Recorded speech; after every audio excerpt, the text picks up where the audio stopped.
Groupe Argel, depuis 70 ans à votre service pour vous livrer le meilleur du surgelé.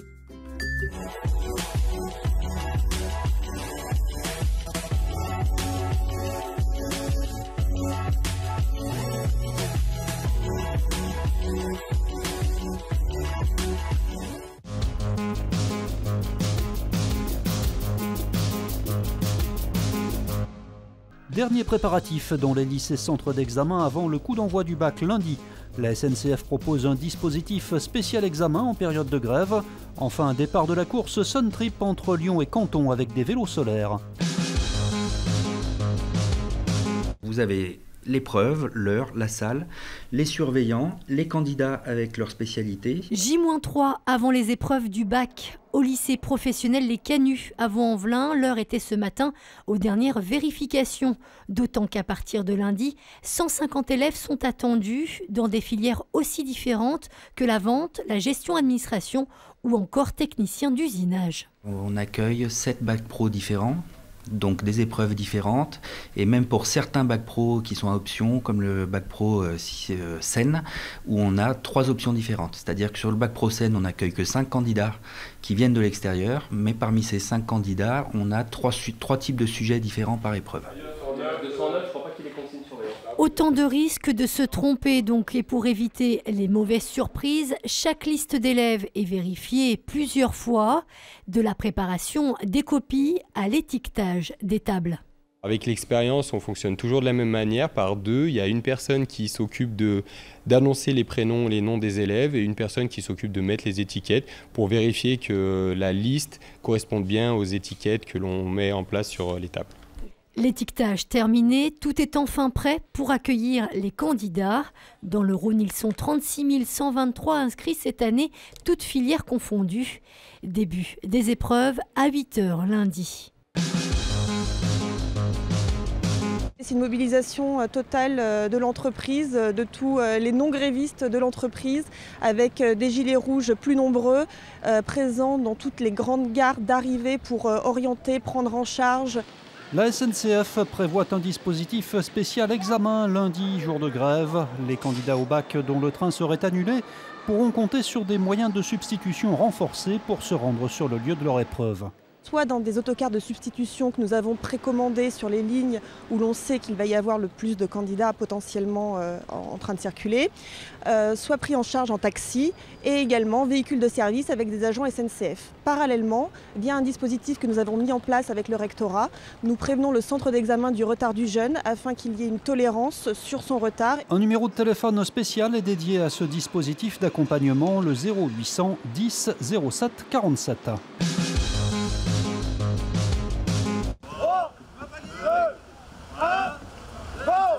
Pagayer de Lyon à Marseille, c'est le défi qu'a lancé l'armée de terre à ses blessés de guerre. Une course en canoë pour honorer ces hommes et femmes touchés au combat. C'est le cas du brigadier Yacobelis, blessé au Mali en juillet dernier. C'est mon véhicule qui a roulé sur une mine artisanale. Donc, du coup, j'ai été après très vite pris en charge justement par l'équipe médicale.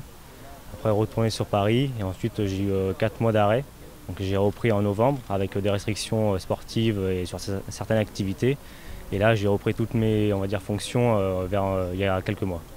Au total, 160 militaires blessés ou valides participent à cette course de relais en 8 étapes qui s'annonce pour le moins sportive. C'est une épreuve d'endurance. 5 heures, ça tire un peu d'articulation, peut donner quelques ampoules. Et puis il y a des portages parce qu'il y a des écluses qui n'ouvrent pas. Donc il faut porter le canoë sur 1 kilomètre. Bon, rien de bien costaud pour des gaillards comme nos militaires. Les rameurs arriveront à Marseille le 23 juin, date de la journée nationale des blessés de l'armée de terre. Une course sera d'ailleurs organisée à Lyon ce jour-là avec près de 700 soldats. Le départ aujourd'hui à Lyon de la Sun Trip 2018, une course de 12 000 km à travers 15 pays pour relier la France à la Chine. Les participants vont s'élancer sur des vélos électriques solaires. Ce qu'on veut montrer, c'est que le solaire appliqué sur le vélo va permettre aux plus rapides de traverser l'Eurasie 12 000 km en moins de 50 jours. C'est un exploit. Ils vont pour les premiers réaliser 300 km de moyenne tous les jours sans s'arrêter. pour rejoindre Canton. Et un peu comme l'avion solaire Solar Impulse il y a quelques années, voilà, on essaye d'écrire l'histoire des nouvelles mobilités, d'être des projets symboliques. Une quarantaine de vélos solaires est engagée dans cette course sans assistance que les organisateurs présentent comme la plus grande aventure terrestre au monde. Il y a des sportifs accomplis, mais pas seulement. On a toujours voyagé, on part en couple. On adore voir les paysages, découvrir des endroits. Et là, 100 jours jusqu'à Canton, jamais nous n'avons fait. C'est le projet de notre vie. Mais ça nous a léché, on se prépare depuis un an. La ville de Lyon fête justement ses 30 ans de coopération avec Ganzhou, Canton en chinois. C'est une aventure tout à fait formidable qui va encore rapprocher nos deux pays et nos deux villes.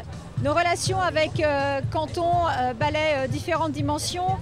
Sur le plan culturel, nous avons des liens entre nos bibliothèques, sur les archives. Nous avons évidemment des relations politiques. Et puis le volet économique et universitaire qui est aussi extrêmement dense. Pour les premiers concurrents, l'arrivée à Canton est prévue début août. Les vélos seront ensuite rapatriés à Lyon par la ligne de fret ferroviaire ouverte récemment entre les deux villes et baptisée Nouvelle Route de la Soie.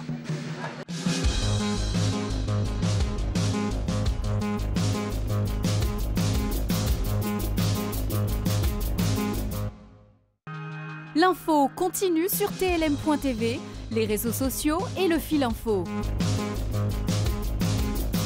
La météo avec la